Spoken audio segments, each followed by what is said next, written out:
I just found out something about Social Security that I'm honestly embarrassed that I did not know a lot sooner. I've been self-employed for the past 15 years, and I genuinely thought that Social Security was for someone who had a 9 to 5. I did not know that when I paid into my self-employment tax that I was actually paying into Social Security. So yesterday I went and created my account. I verified everything.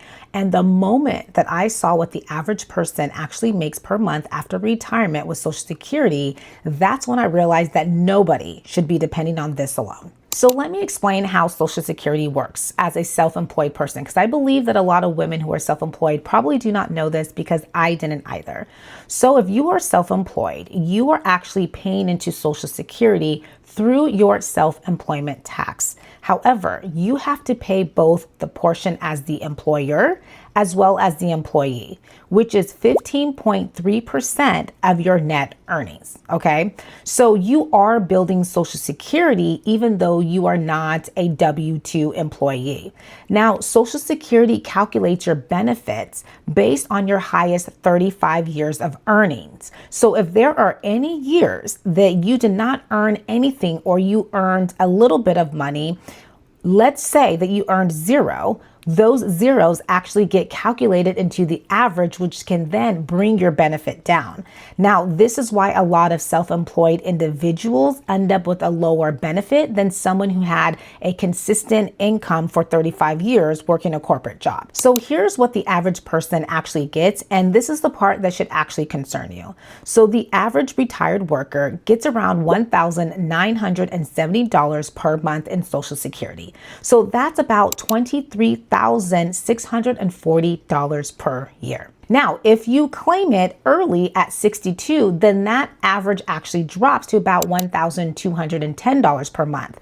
But if you delay until you're actually 70, it roughly goes up to about $2,450 per month because Social Security gives you about 8% more every year you wait past your full retirement age, which is great. But who wants to retire at the age of 70? I know I don't. So the maximum benefit that you can actually earn on top of the pay scale for that 35 years is about $4,018 per month, but almost nobody gets that. So you're looking at an average around $1,200 to about $2,000 per month that you're going to actually receive. So the question that you must ask yourself is this: can I live off of that?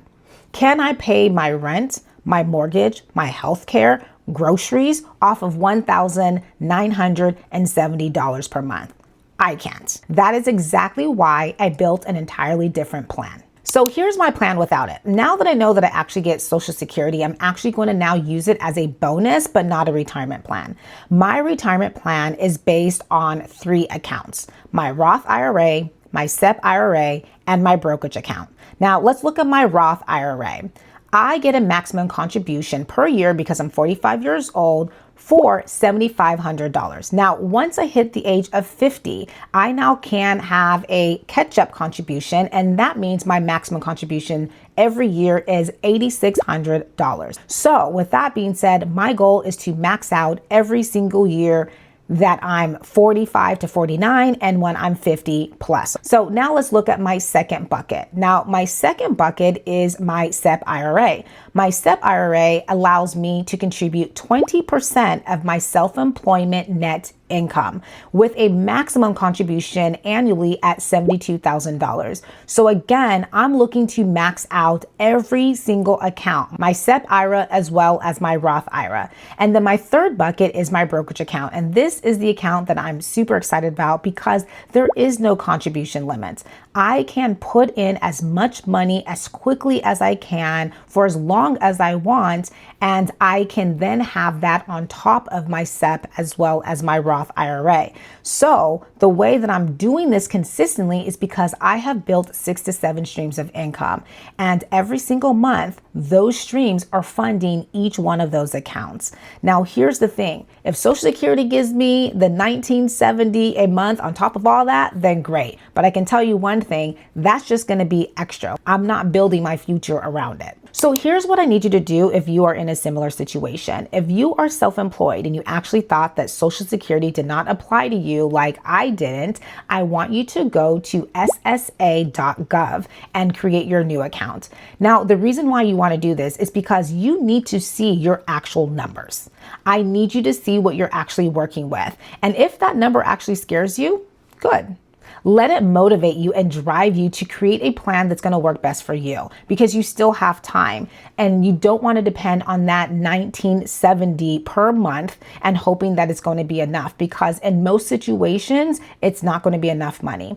What you want to do is start with one investment, start with one index fund, start with one consistent monthly contribution that is on autopilot, right? You're setting up that automation.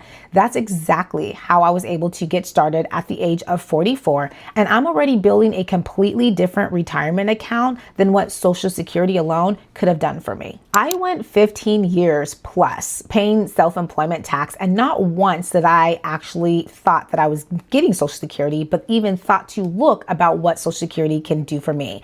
And when I actually checked yesterday, I was not shocked, to be honest. I already knew that it wasn't going to be a plan for me, and it's something that I can't rely on. I can't rely on a pension. I can't rely on the government to fund my retirement account for me. I have to rely on my own plan, my income streams, as well as my 3 buckets that I shared in today's video. And so if you are self-employed and you are a woman over the age of 40 and you have never checked your Social Security, I want this to be a sign for you to check today, at least just to know where you are at, so you know what you're working with. Now, if you are watching this series and you feel like it is completely changing the way that you think about money, building wealth, retirement, I want to encourage you to subscribe, because I'm definitely going to be coming back every day, giving you more videos about how you can start over in your 40s and still catch up and build wealth.